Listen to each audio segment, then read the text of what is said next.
And strictly speaking, the effective date of any change is 12:01 a.m. the following day. So essentially midnight tonight. So, like, if I said I wanted to cancel today, or wanted to cancel today, it would effectively stop at 12:01 a.m. But until then, it would still be covered. Yes. Even if I've taken a deposit on the car, but I haven't consummated the deal, I haven't given them the title, and I haven't received full payment of it. I'm going to be honest, sir. I'm not a lawyer, and if something were to happen while the vehicle is sort of in limbo like this, while you technically own the car but someone else has possession of it, I can't speak to whether or not you would be held responsible for anything that happens involving that vehicle. But in a general sense, as long as you own the car, you can be held responsible for an accident involving the car, which means if you don't have insurance on the vehicle involved in an accident while you still have the title, right, you could be sued for damages resulting from that accident. Wow. And the insurance to protect you. Right.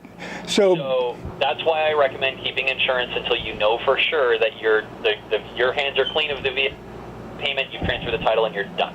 Okay, so, but if they're 4 blocks away from me. If I left the car there, and he's going to be, meeting me at AAA tomorrow and driving his own car over there, I'm not relinquishing the ownership of the car. I'm just making it a little more easy on the hopes that he meets me at AAA, pays me the rest of the money, and I sign over the title. But by me leaving it there, that doesn't show that I've relinquished the car to him, does it? Not necessarily, because for example, people borrow vehicles all the time, and if someone were to borrow your car and keep it in their home for a short period of time, you would still be held responsible for that vehicle because you're the owner of the car. Wow. So if someone has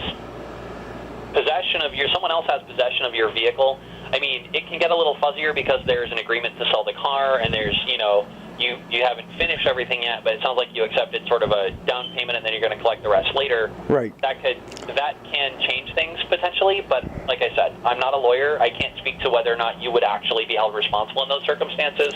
And my opinion as a professional insurance agent is it's better to play it safe and make sure you have coverage in the meantime than to potentially put yourself at risk by canceling insurance on the vehicle and then having something happen before you've actually transferred ownership of it. Gotcha. But if I left it over there and I've got the key to the car and there's no other keys out there, and he doesn't have the title to the car, and he's not going to be driving the car, it's still insured though, right? Until I've canceled it.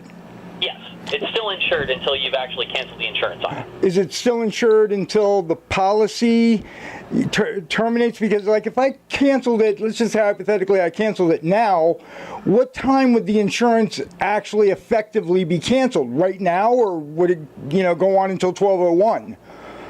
It would go until 12:01. And it would still be in effect up until midnight. Exactly.